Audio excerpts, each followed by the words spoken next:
I'm happy because when I'm here without Maxi, I don't want to talk about Liverpool. What is the hierarchy of silverware in England?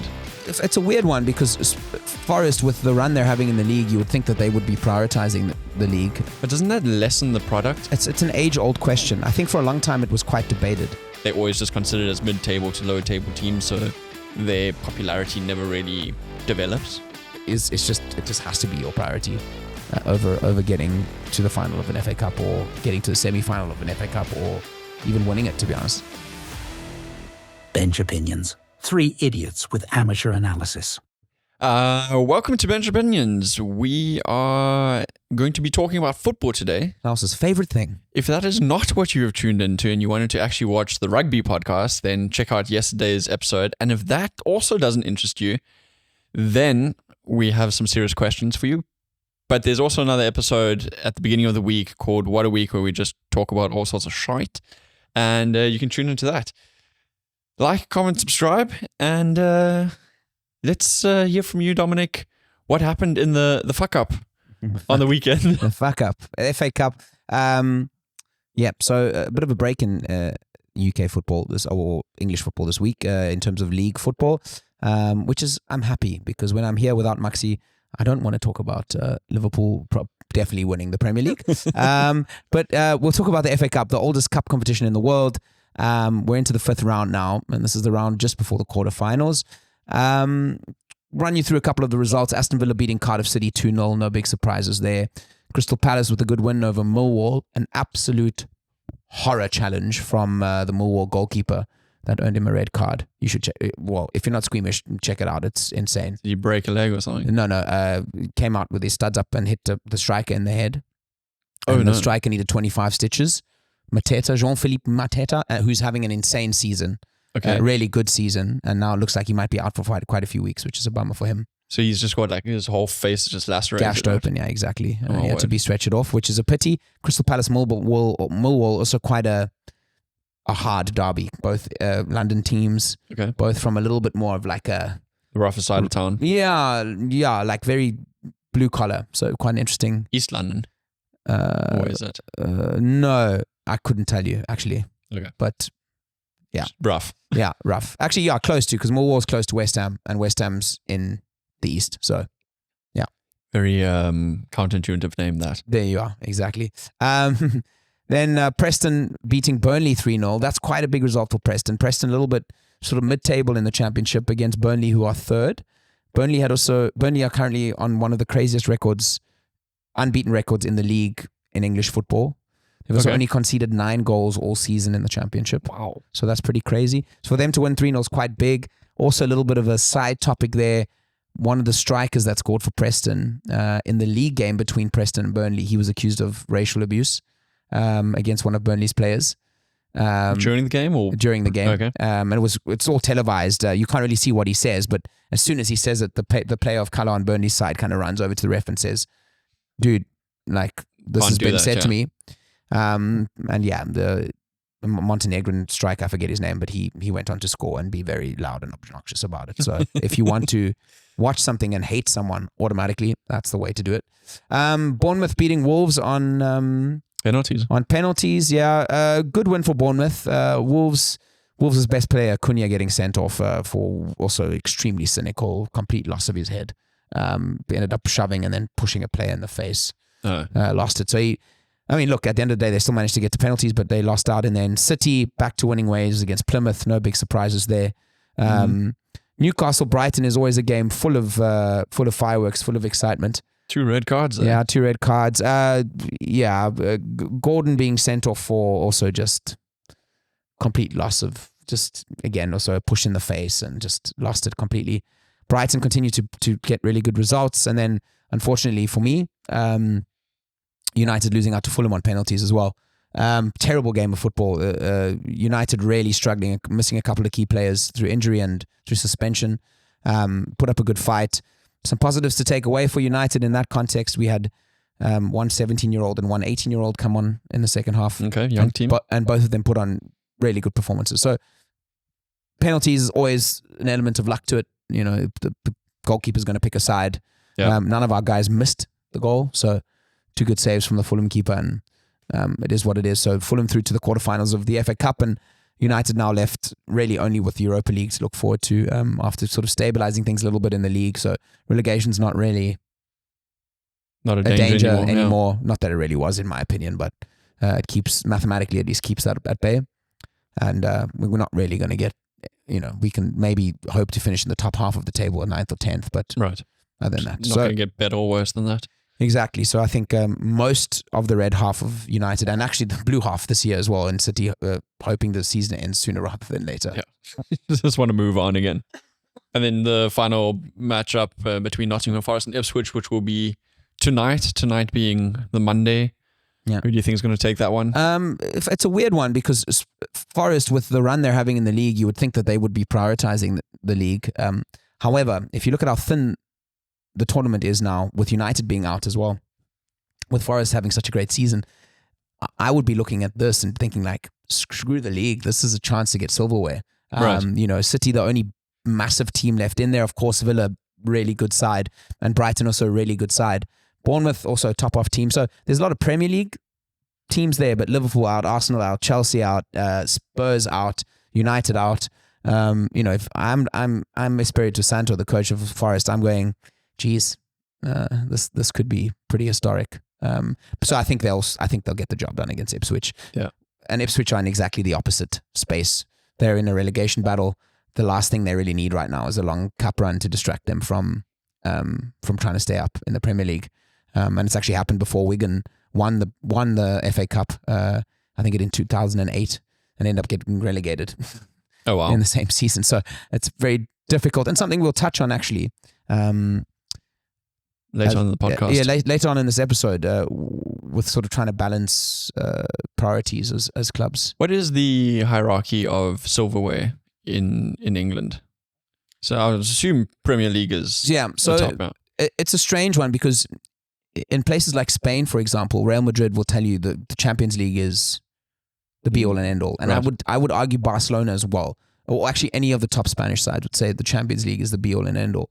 I think particularly because Real Madrid are the record holders of the Champions League, so yeah, easy for them to say. Yeah. And I think the same can be said in Germany as well, particularly with Bayern's dominance. And we'll get to the German league in a bit, but with Bayern's dominance, I think, winning the league is important, but the Champions League is, that's kind of, and Italy as well. The Champions League is special. Whereas in the Premier League, there's always been this kind of feel of like the league is the one. The league really crowns the best team in England for that season. Okay. Then I would say Champions League next, then FA Cup, and then at the bottom of the pecking order, the Carling Cup, which is the League Cup. Yeah. Unfortunately, there has been a bit of criticism with the packed fixture list in the UK, particularly because they play over Christmas and everywhere, that the FA Cup has lost a little bit of priorities. A lot of some teams playing sort of weekend sides and stuff like that. Okay. Which is not something you necessarily saw about 10, 15 years ago. The FA Cup was definitely something that was prioritized, but the one beautiful thing about the FA Cup is they call it the magic of the FA Cup because any team in English football can enter the FA Cup. It's just rounds. So you have what you don't get in the League Cup, for example, is sometimes you have non-league teams, so teams in like the 7th division of English football traveling to go play at Old Trafford, or even funnier in my opinion, United going to travel to play fucking, I don't know, some Sunday league team on a paddock essentially, where they got a bench as a stadium. Exactly. So that's what I would say. That sort of sheen of the FA Cup, and how the hierarchy in English football. But it's lost its allure. Yeah, there's been a bit of. I just think at the end of the day, they look at the amount of fixtures and managers have to kind of prioritize, and I think that's the key, and then a cup competition where a lot of the time it does feel like you're sort of fishing in a barrel, or like you're throwing dynamite at it to see if it possibly works or not. Obviously if you're Ipswich, it would be nice to have a cup run, but if you've just got extra fixtures in the legs of your players, where staying in the Premier League, which is worth £280 million, it just has to be your priority over getting to the final of an FA Cup or getting to the semi-final of an FA Cup or even winning it, to be honest. Yeah. And in terms of like internationally, like I don't know, Bundesliga, for example, what is the like? What makes the Premier League better than the Bundesliga, or is the Bundesliga just as good? So it's an age-old question. I think for a long time it was quite debated. To understand why the Premier League is so powerful and so strong, you kind of had to go to its inception. So in the season 1989-1990, English football had a really bad rap. A lot of hooliganism. They had a couple of stadium disasters. Like collapsed stadiums or what? Yeah, exactly. Hillsborough happened as well, where there was a major fire, and there was a whole string of sort of things that had happened over a decade within England, Okay. and outside of England, but involving English fans. So English football had a really bad rap, and as one moved to the bona fide professional era of sports, where sports broadcasting became a massive thing, and right before that bubble sort of started to grow with football becoming a massive commercial entity, the top 6 clubs in England at the time got together, and it used to be called the old First Division. That's all it was called. It was called the First Division. Okay. They got together and they said, listen, in order for us to get ahead of the rest of the leagues in Europe and over-commercialize this league and get the most out of this league financially, we have to make sure the product is as good as possible. Who are those 6 teams? Everton, United, Arsenal, Spurs, Chelsea, Liverpool. All right. They're the founding members of the Premier League and of the actual English Football League. And what they decided to do is they said, hey, we're only as good as the sum of all our parts. At the end of the day, we're going to go to broadcasters, and we're stronger if we say, hey, we want to sell you the whole Premier League rights, as opposed to teams negotiating individually. They felt like they could be stronger if they band together, they clean up English football. So that means new rules in stadiums, new regulations in what's allowed in stadiums, what's not allowed in stadiums, better policing. At the time, they signed quite a big deal with, at the time, I think the police in the UK, to allow them more access to stadiums to try and monitor. There's actually a really good book, and I forget the name, but I did read it. That's why I know quite a lot about it, about the inception of the Premier League and the ingenious move, because they not only cleaned up English football, but they created a football pyramid that now consists of the Premier League, the Championship, League One, and League Two, which is officially known as the professional footballing pyramid in the UK.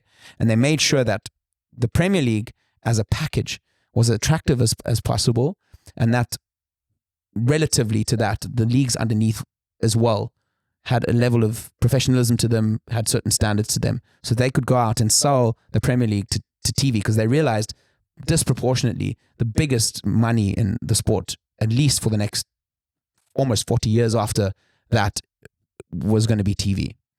Right.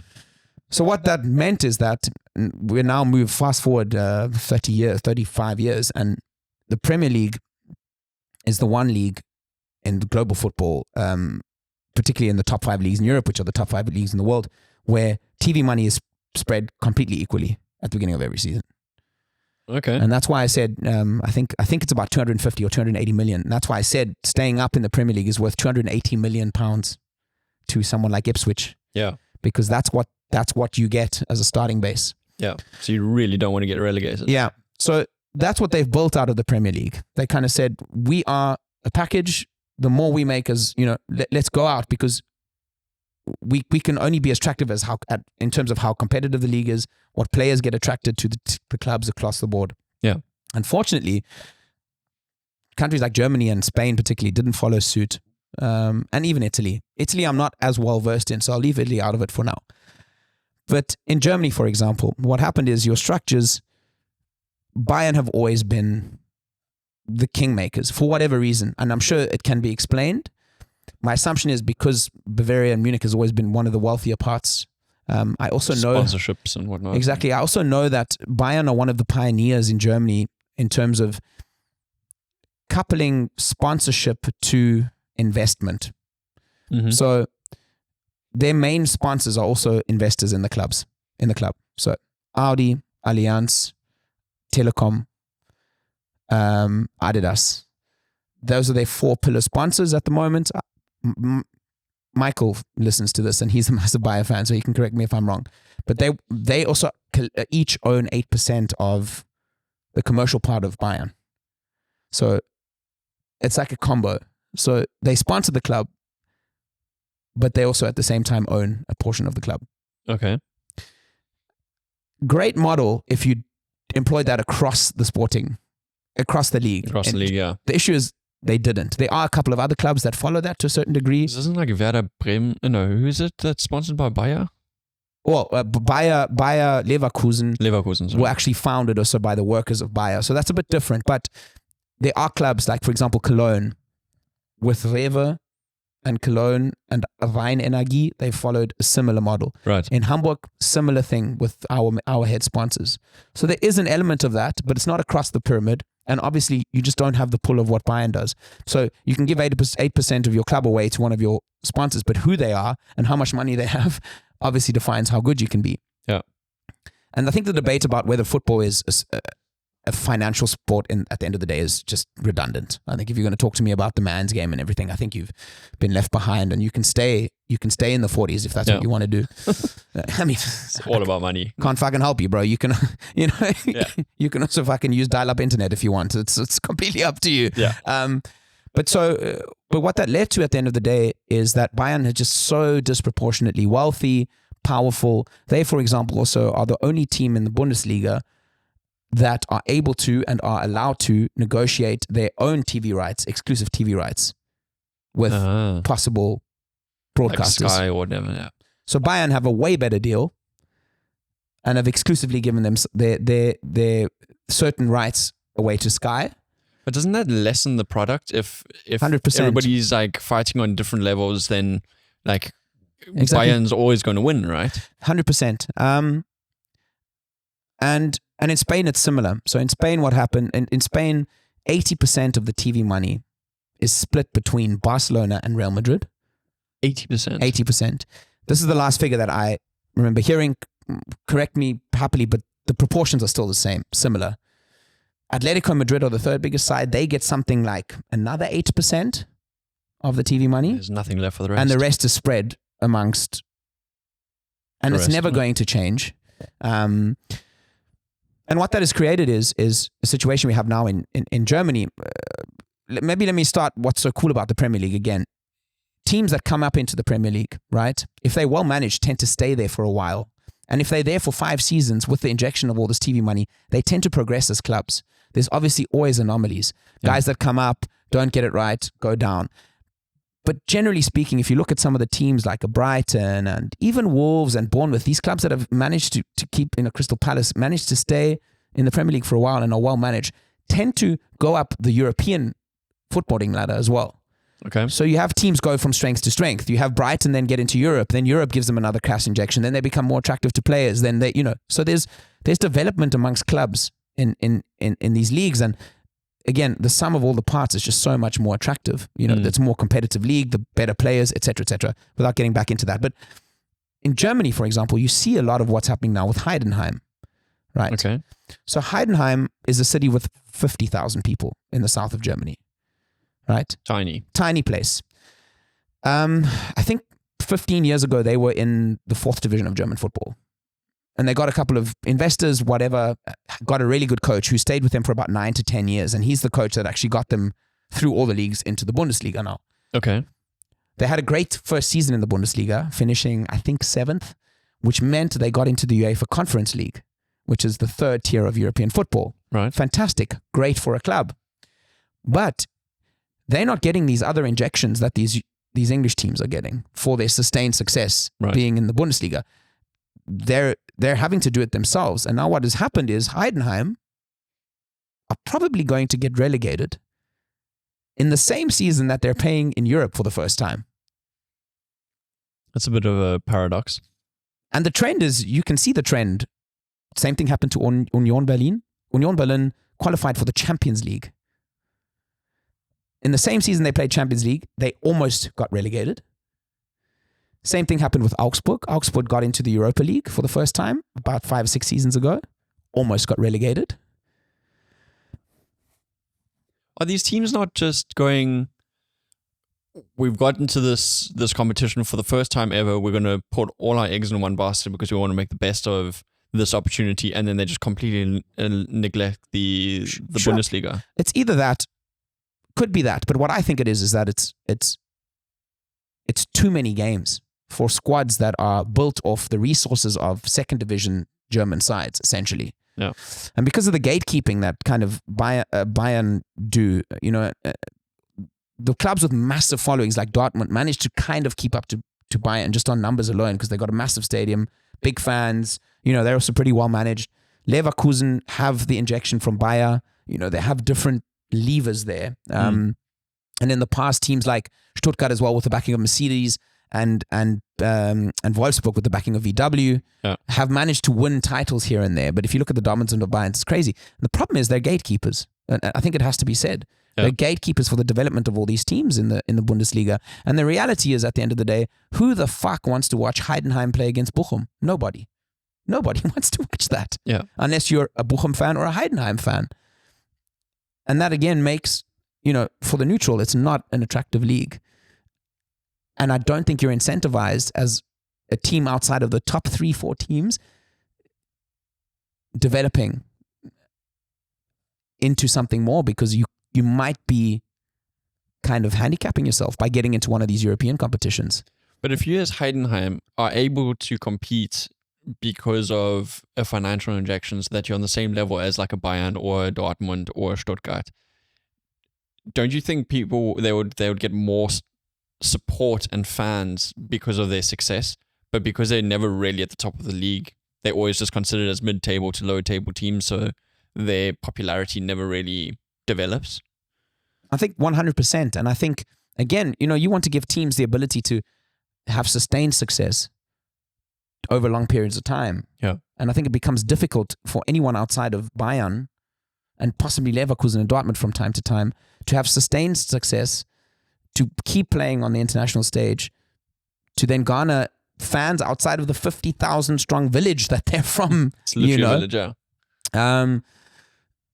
So yeah, interesting times ahead for Bundesliga. And I think, again, if you have time and you're interested in the Premier League, I'll find the title of the book.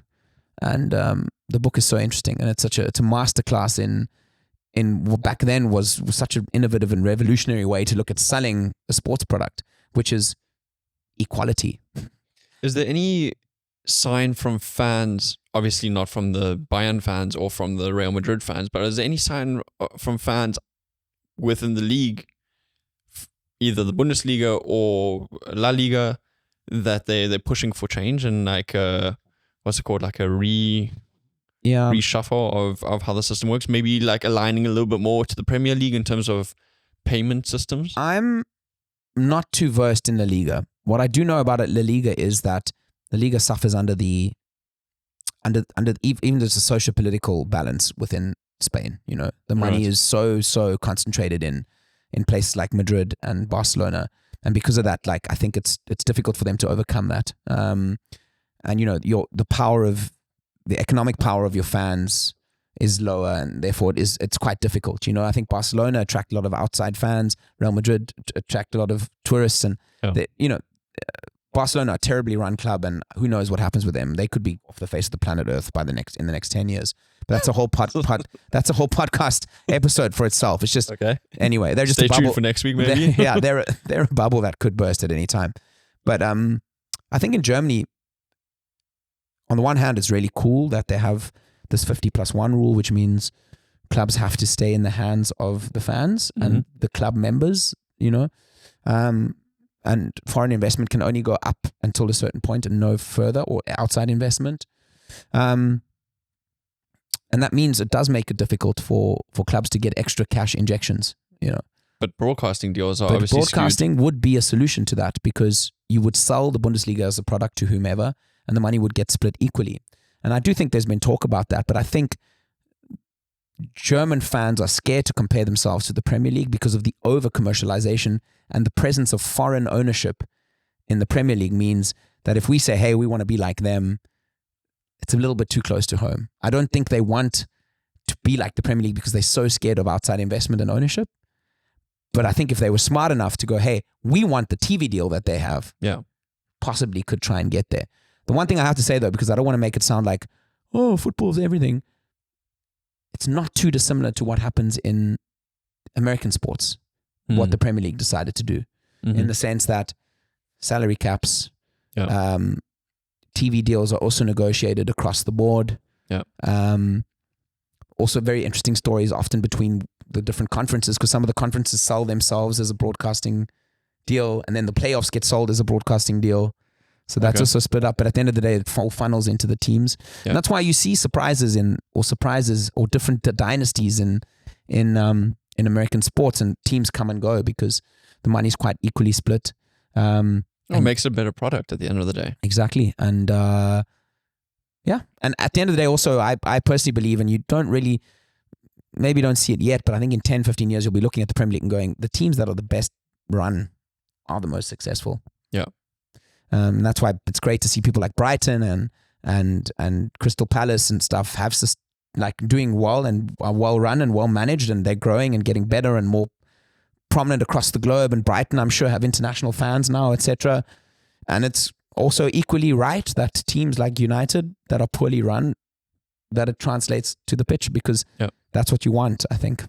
You want to be able to compare apples with apples and not oranges and apples, and that's currently what it sounds like is happening in the Bundesliga. And the trickle-down effect as well in the English football premiership is crazy. I implore everyone to watch. So what happens in the championship, which is the division just below the Premier League every year, is you've got the top 6. So the top 2 automatically get promoted. Okay. And then 4th to 6th. So, 3rd to 6th. 3, 4, 5, 6, Promotion and relegation. They go into a semi-final. Okay. It's 2 legs, and then into a final. I implore everyone, and when the time comes sometime in spring now, I'm going to tell everyone to watch that playoff final. It's just the hottest derby. It's It's euphoria. You know, those fans, look, every now and then it's 2 teams that have recently been in the Premier League, so the euphoria is not the same. But, you know, when Luton came up last season, tiny fucking stadium, Kenilworth Road. They should never have been anywhere close to the Premier League. They come up, you should have seen those fans, you know. It's like the mecca of football. World Cup. Yeah, and that kind of spills down the leagues as well. You know, everyone getting, every time a club manages to get promotion, look at Wrexham, you know, they've gotten 3 promotions in a row. They could get their 4th in a row, which means they're in the championship. You know, what that does for the communities and the people that have been supported. Wrexham's one of the oldest football clubs in the world. Yeah. You know, so, yeah. So, in summation, Germans, we spoke about this on the podcast a couple weeks ago, months ago. They love a good strike. The German teams need to all unite and go on strike until Bayern agrees to do a unilateral agreement with them on splitting the TV rights so that it makes it a better product. I have one question for everyone. Have you ever met a Bavarian? There you go. There's your answer as to whether that will happen or not. Mafia. Exactly. Good beer, though. Very good beer. Good Oktoberfest as well. And on that note, thank you, Dominic, for your insight. No worries. That felt like a little bit of a lecture, but... Well, I had asked you to tell us a story, so you told us a story. It's actually a very interesting one. There you go. Klaus was interested by football. I was interested by football, and that's saying a lot. Exactly. So if you enjoyed that, please do leave a like and comment and subscribe and share with your mates. And if you are interested in all things golf, cricket, and... Formula 1, a little bit of Formula 1, tune in tomorrow. We'll be chatting about that then. Arrivederci. Bye-bye.